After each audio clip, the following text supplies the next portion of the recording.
तो हेलो नमस्कार, मैं हूं दीपक और आप देख रहे हैं डीएसके टॉक्स। तो ये वाला जो वीकेंड का वार था भाई, ये तो एक्सपेक्टेशन के टोटल उलट चला गया। बिकॉज सलमान खान ने यहाँ पर उल्टी गंगा बहा दी। ये मनारा चोपड़ा जो कि एक दिन पहले इतनी इनसिक्योर थी, खिसियानी बिल्ली थी, डेस्परेट थी, सडनली इस एपिसोड में, इनफैक्ट इस एपिसोड में क्या आपने कल के एपिसोड में देखा था, एपिसोड शुरू हो उसके पहले ही मैं दुखियारी हूँ, अबला हूँ, मेरी सिस्टर्स, मेरे इन लॉज, रेपुटेशन। ये रेपुटेशन इसको बारबी हांडा को तब याद नहीं आई थी जब बाथरूम में घुसी चली जा रही थी। आपने देखा क्या नौटंकी करी थी तब। रेपुटेशन, इन लॉ, सिस्टर्स, मतलब इतना कह करके इन मेकर्स ने पब्लिक को चूतिया बनाया है जिसकी कोई हद नहीं। एंड जिस तरह से इन लोगों ने बारबी हांडा को विक्टिमाइज दिखाया है, मतलब सलमान खान ने तो कमर की पेटी बांध ली थी कि ईस्ट और वेस्ट बारबी हांडा इज द बेस्ट। इतनी गलत जाति, इतनी बिगड़ल, मतलब अमीर बाप की ओवर पेम्पर्ड बच्ची को डिफेंड कर रहे हैं। और वो बारबी हांडा कैसे बोल रही थी, मैं इंडिविजुअल हूँ, मैं अपने टैलेंट पे आई हूँ, अपने दम पे आई हूँ, ये वो। कितनी तो दोगली है ना ये मनारा चोपड़ा। पहले बोलती थी कि मेरी सिस्टर्स के बारे में कोई मेंशन नहीं करेगा, मैं नहीं चाहती उनका जिक्र हो, लेकिन इस एपिसोड में देखा कैसे कन्वीनियंस के आधार पर रेपुटेशन है, इन-लॉज हैं, सिस्टर्स हैं। एंड सलमान खान तो नेपो किड्स का एकदम सस्ता वकील बनता ही है, और इसकी भूमिका एक दिन पहले सलमान खान ने बनाई थी। वैसे सलमान खान ने जो चूतियापा किया है बिग बॉस ने, उस चूतियापे को नेक्स्ट लेवल पर लेकर के चला गया बिग बॉस। जब एलिमिनेशन की नौटंकी आपने देखी, क्या आपको ये नहीं लग रहा कि बिग बॉस ने कसम खा ली थी कि वो अनुराग को बाहर करके मानेगा?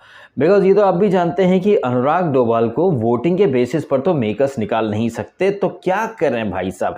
उसे निकालने के लिए चलो रूल ब्रेक की पीपड़ी बजा देते हैं। और ये घर वाले इतने बड़े नेक्स्ट लेवल के घनचक्कर हैं कि भाई जो बाउल जो फेंका था उसके लिए तो अनुराग को ऑलरेडी पनिशमेंट मिल चुकी थी, और अनुराग भी तो घोंचू है जो अपने पॉइंट वो रखता नहीं है। मैं तो कहता हूँ अनुराग को भी निकाल देना चाहिए था, बिकॉज वो शो में कुछ कर तो नहीं रहा है, गुड फॉर नथिंग है। क्योंकि वो इंसान जो खुल करके अपने पॉइंट नहीं रख पाए, वो इंसान जो काउंटर नहीं कर पाए, जिस तरह से एपिसोड के एंड में विकी का दोगलापन बिग बॉस ने हाईलाइट करा। एक तरफ तो वो ये विकी अनुराग का अच्छा बनता है, अच्छी अच्छी बातें करता है, पीठ पीछे वो अनुराग का ही पत्ता कट करना चाहता। जब वो बोल रहा था अरे ताली बात जा करके मिला था तो इनको प्लेटर में पछताएगी तू, पछताएगी तू, ये वाला वर्ड विकी खा गया जब बिग बॉस ने उसकी पोल पट्टी खोली। जब ये बात इसको अनुराग को पता चली तो फील लाइक विकी भाई फील लाइक अरे क्या फील लाइक घोंचू, क्या विकी भाई फील लाइक करता रहता है यार। मतलब लानत है इस अनुराग के ऊपर।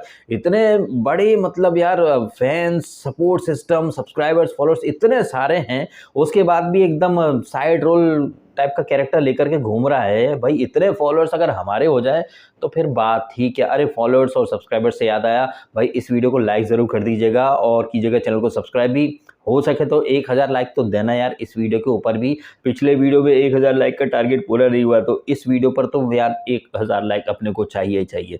एनीवे, तो इस एपिसोड की जब शुरुआत होती है तो सलमान खान वो बैलेंस शीट, हिसाब किताब, क्या सलमान खान ने कोई हिसाब किताब क्लियर करा है? सलमान खान ने तो 15 मिनट, आई थिंक बमुश्किल 15 मिनट भी नहीं थे, 15 मिनट में दिखा दिया कि मनारा को सब नंबर गेम की तरह यूज़ कर रहे हैं। कन्वीनियंस के आधार पर रिंकू जी आप क्यों कूद पड़ी, अनिल तू क्यों कूद पड़ा, इम्यूनिटी टास्क में उसके लिए तुमने ये क्यों नहीं करा, वो क्यों नहीं करा। इन सारी बातों के दौरान सलमान खान जो एक नैरेटिव सेट कर रहे थे ना, वो कितना झूठा नैरेटिव है। और ये सलमान खान क्या समझता है कि पब्लिक चूतिया है क्या, कि भूल जाएगी पिछले वीक की बातें।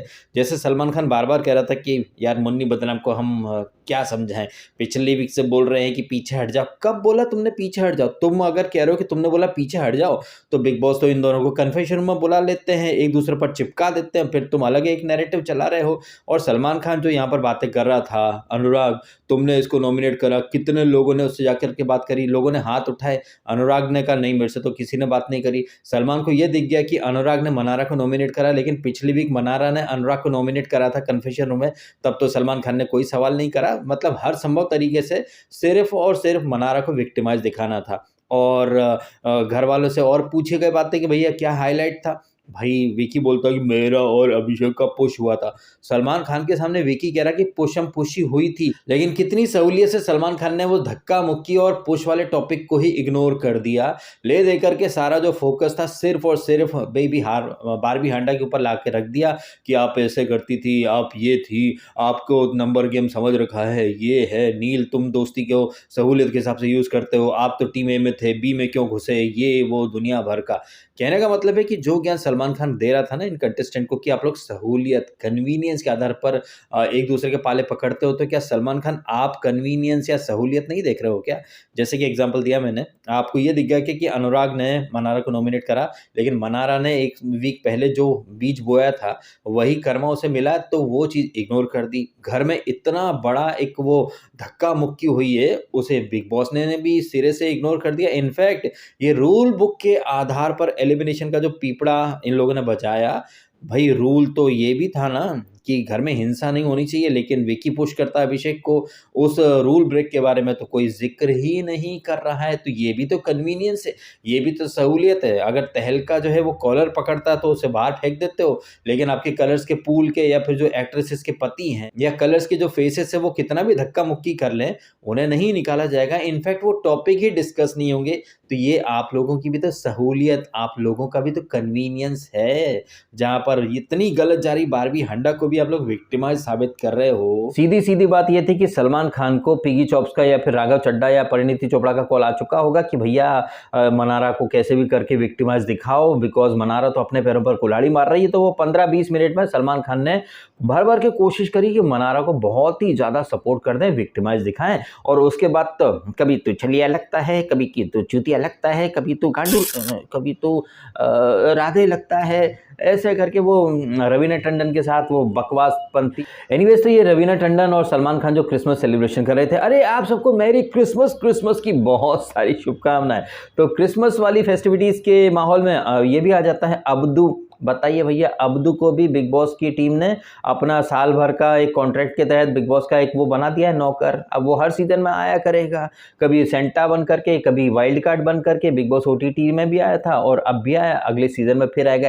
छोटा भाईजान आया, छोटा भाईजान आया, संता हबीबी खाएगा जलेबी, बहुत चालाक ब्रो, चालाक ब्रो।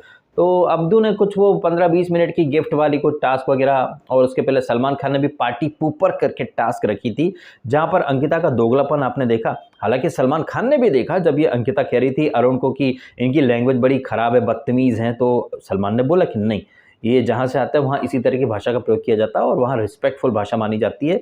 लेकिन सलमान खान ने अंकिता को आईना नहीं दिखाया, और अंकिता का दोगलापन आपने तब देखा जब मुन्नी बदनाम ने तो वो पार्टी ऊपर वाला जो केक था वो मुंह पर दे मारा इसके, अरुण के। तब तो किसी को बदतमीजी नहीं दिखाई दी मुन्नी बदनाम की, लेकिन जब अरुण ने केक दे मारा इसके अंकिता के मुंह पर, तो ओ माय गॉड, ये है इनकी बदतमीजी, ये है वो है, वाह वाह वाह।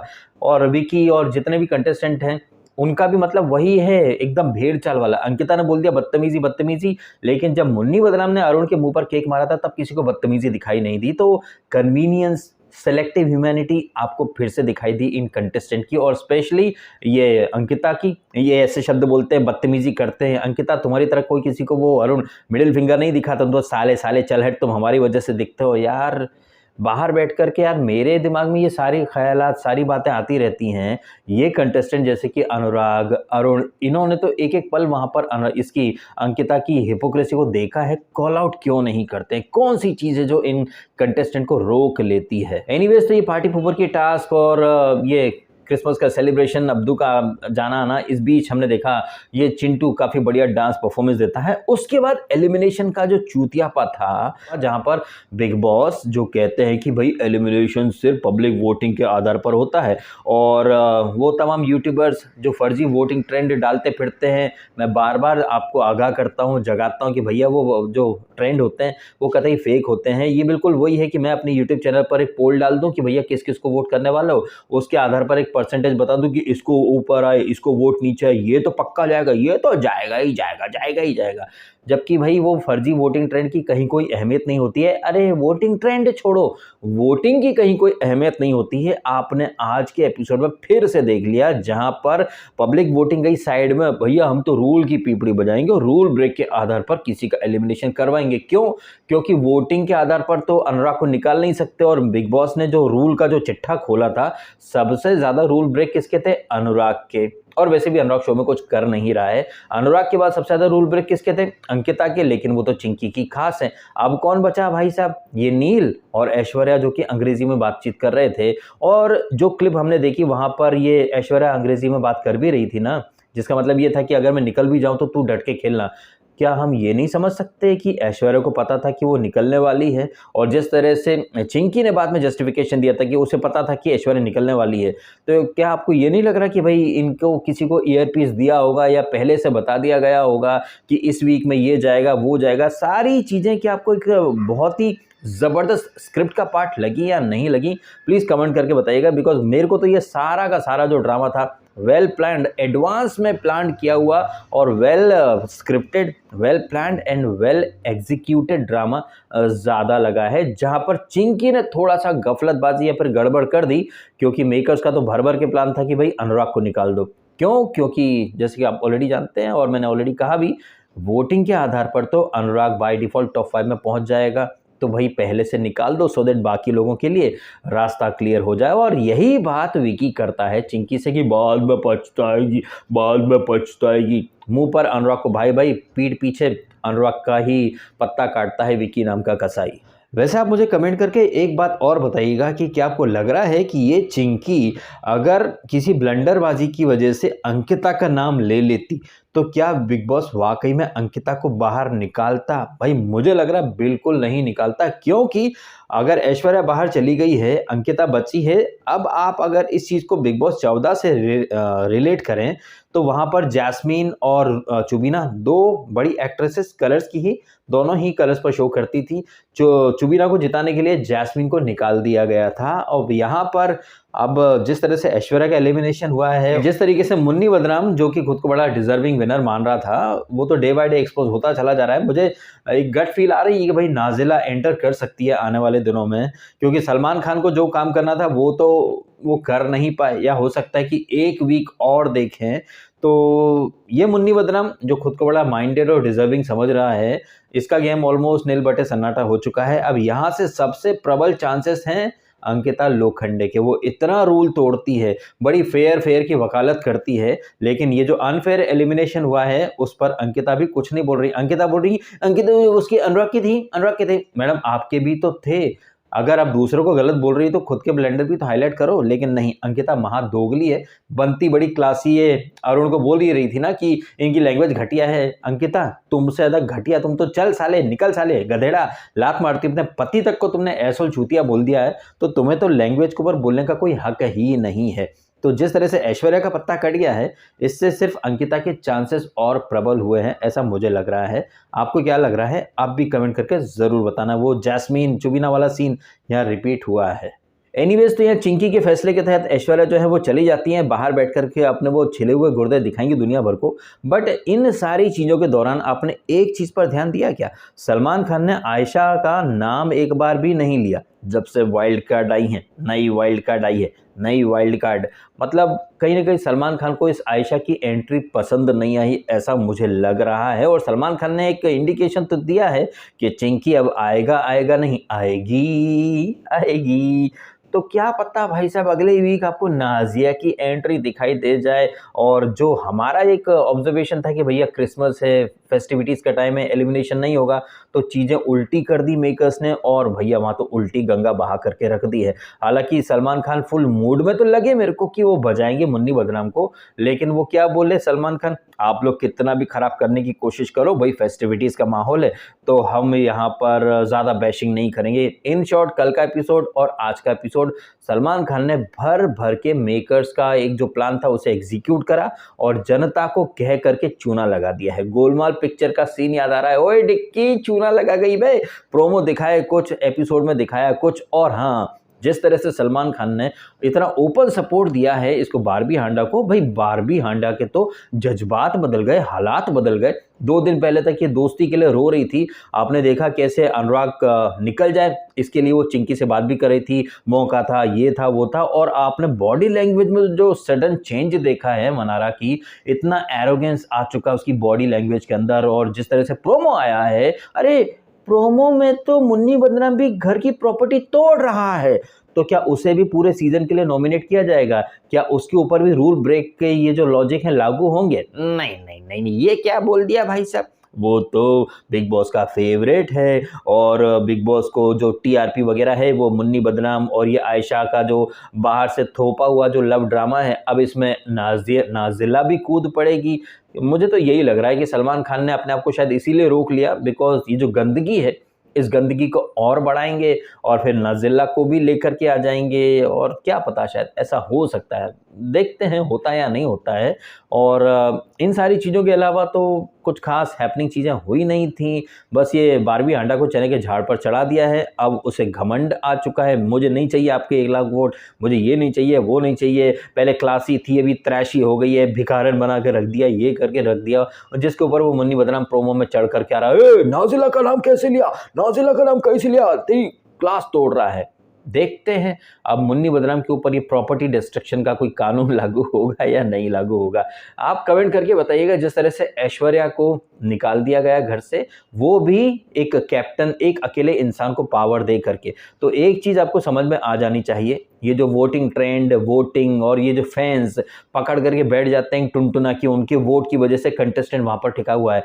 सबसे पहली बात कि जो बिग बॉस के चहेते कंटेस्टेंट, चहेते से मतलब है जो टीवी बिरादरी के लोग हैं, वो एक फिक्स्ड गारंटी के साथ आते हैं। क्या ऐश्वर्या रिंकू से कम डिजर्विंग थी? रिंकू अभी तक टिकी हुई है और इसके लिए भाई कंटेस्टेंट खुद ही जिम्मेदार हैं, ना कोई रिंकू को, समर्थ को नॉमिनेट ही नहीं करता है। कैप्टनसी टास्क में अगर ये लोग ढंग से परफॉर्म करते तो ये चिंकी कैप्टन ही नहीं बनती। इस तरीके से ये नील जो है वो गला फाड़ फाड़ करके चिल्ला रहा है। अगर नील या ऐश्वर्या को पावर मिलती तो वो भी अपने लोगों को बचाते, एंड वाइसा वर्सा है ये चीज़, ये पहले भी आपके सामने मैंने हाईलाइट करी हुई है। और अब क्या है कि चीज़ें अंकिता विकी इनके फेवर में गई हैं तो इनको सब चलता है। यहीं अगर रोल रिवर्स होते, जैसा कि मुन्नी बदनाम विकी से बोलता भी है कि अगर वो अंकिता का नाम लेती है तो आप नहीं करते, हाँ करता ना, हाँ करता ना, बिल्कुल। तो जब आपके फेवर में चीज़ें जाती हैं तो आप बहुत खुश होते हो, और अनफेयर एलिमिनेशन पर भी आप खुशी जताते हो और आपके फैंस भी खुशी जताते हैं। बट जैसे कि एक बात कही जाती है कि बिग बॉस के अंदर कर्मा बड़ी ही फास्ट एंड फॉरवर्ड तरीके से आता है, और मुझे अभी से ऐसा लग रहा है कि क्या पता आने वाले टाइम में नील को कोई स्पेशल पावर मिल जाए, और नील को जब वो पावर मिले तो वो हो सकता है चिंकी को निकाल दे, समर्थ को निकाल दे या किसी और को निकाल दे, ऐसा हो सकता है। बिकॉज बिग बॉस में जो है वो कर्मा तो घूम फिर करके आता ही है। अब आप कमेंट करके बताइएगा, जिस तरह से ये एलिमिनेशन की नौटंकी हुई है, पब्लिक वोट को साइड में एकदम कचरे के डब्बे में डाल दिया गया है, इतना सब देखकर भी अगर आपको लग रहा है कि आपकी वोटिंग से कोई कंटेस्टेंट वहां पर टिकता है, तो ये गलतफहमी के गुब्बारे पता नहीं कितनी बार मैं फोड़ चुका हूं आपने बिग बॉस OTT सीजन 2 में देखा था, ग्रैंड प्रीमियर में फुकरा इंसान को नंबर 1 की रैंकिंग दी थी ऑडियंस के वोट से, और पुनीत सुपरस्टार को नंबर 2 की रैंकिंग, लेकिन सलमान खान ने आते से ही फुकरा इंसान की जगह पूजा भट्ट को नंबर 1 की रैंकिंग दे दी थी। ये सारी चीज़ें आपने भी देखी, मैंने भी देखी, लेकिन फिर भी कुछ कलर्स के पेरोल पर पलने वाले यूट्यूबर्स फर्जी वोटिंग ट्रेंड लेकर के आ जाते हैं, आप उनकी बातों के झांसे में आ जाते हैं, और फिर जब आपका फेवरेट कंटेस्टेंट निकल जाता है, अरे ये तो टॉप पे था। जैसे पिछले वीक कुछ खबरी छबरी ने एक अलग ही शिगुफा चढ़ा दिया कि खानजादी को सबसे ज़्यादा वोट आए थे। अरे भैया, वोट से ये चीज़ें तय नहीं होती हैं, मेकर्स की मर्जी, मेकर्स का लास्ट कॉल होता है। अदरवाइज आप खुद सोचिए ना, 4 से ज़्यादा रूल ब्रेक थे इसके अनुराग के, और बिग बॉस ने वो जो एक होता है ना कि भैया प्रॉपर्टी तोड़ी थी, उसके लिए उसको पूरे सीजन के लिए तुमने नॉमिनेट कर रखा था, मतलब उस रूल ब्रेक के लिए तो दंड ऑलरेडी मिल चुका था। ये पॉइंट रॉक खुद भी हाईलाइट नहीं कर रहा है, तो बाकियों से तो क्या ही उम्मीद की जाए। अब आप कमेंट करके बताइएगा, जिस तरीके से ये सारा जो चूतियापा रचा है बिग बॉस ने, ऑडियंस को कह करके चूतिया बनाया है, प्रोमो दिखाए थे बड़े बड़े, लेकिन एपिसोड में तो कुछ और ही नैरेटिव चिपका दिया, जहां पर बारबी हांडा को सती सावित्री का सर्टिफिकेट पकड़ा दिया है, और सलमान खान का सस्ता सपोर्ट पाने के बाद तो बारबी हांडा को सुरखाप के पर लग चुके हैं। हालांकि जिस तरह से वो बहुत फुदक रही थी वॉशरूम एरिया में, अनुराग उसको वहां पर तो करारा जवाब देता कि जाओ जाओ नाचो जा करके, ये करो वो जा करके, खेलो जा करके। अब देखते हैं आने वाले दिनों में अनुराग और बारबी हांडा, मुन्नी बदराम और उसकी कोठे वाली, आगे चल के ये कहानी कैसा मोड़ लेती है, देखना इंटरेस्टिंग होगा। और नील जो कि बोल रहा है कि बजाऊंगा, डंके की चोट पर बजाऊंगा, कह के लूंगा, हैं? देखते हैं भैया नील कितना अपनी बातों पर खरा उतर पाते हैं। एंड क्या आपको नहीं लग रहा कि ऐश्वर्या जो है ना, इनको कर्मा मिला है? ये खतरों के खिलाड़ी में भी एकदम नूबड़ी थी और मेकर्स इनको ज़बरदस्ती में टॉप 3 में लेकर के आ गए थे, जबकि वहाँ पर वो टॉप 3 के लिए डिज़र्विंग नहीं थी और इन्हें कर्मा मिल चुका है। वहाँ शायद उन्होंने किसी डिज़र्विंग की जगह खा ली, तो यहाँ पर भले ही वो खुद को डिज़र्विंग मानती हो, लेकिन यहाँ पर भी ऐश्वर्या कतई डिज़र्विंग नहीं थी। कोई गेम प्लान नहीं, कोई ओपिनियन नहीं, कोई स्टैंड, कोई मुद्दे, कुछ नहीं। ज़बरदस्ती में मेकर्स उन्हें अब तक 8-9 वीक तक खींच करके ले आए हैं और मेकर्स ने सोचा होगा इट्स हाई टाइम भैया निकालना तो है ही सही, अगर ये नहीं तो ये सही, अनुराग नहीं तो ये। देखते हैं भैया, अगर अनुराग को निकाल देगी चिंकी तो पौबारा हो जाएगी, नहीं तो ऐश्वर्या को बोल देंगे देखो हमने तो तुम्हें एमजी के तहत रखा था काफ़ी टाइम, अब हमने थोड़ी निकाला है, क्योंकि कॉन्ट्रैक्ट के क्लॉजेस हो सकते हैं कि भैया वोटिंग पर मत निकालना, इस पर मत निकालना। मेकर्स बोल देंगे देखो चिंकी के हाथ में फैसला था, हम क्या कर सकते हैं अंकिता, सॉरी ऐश्वर्या, हमने तो तुम्हें रखा ही था ना, हमें हमें अगर तुम्हें निकालना होता तो पहले ही निकाल चुके होते, लेकिन ये तो चिंकी ने निकाला है।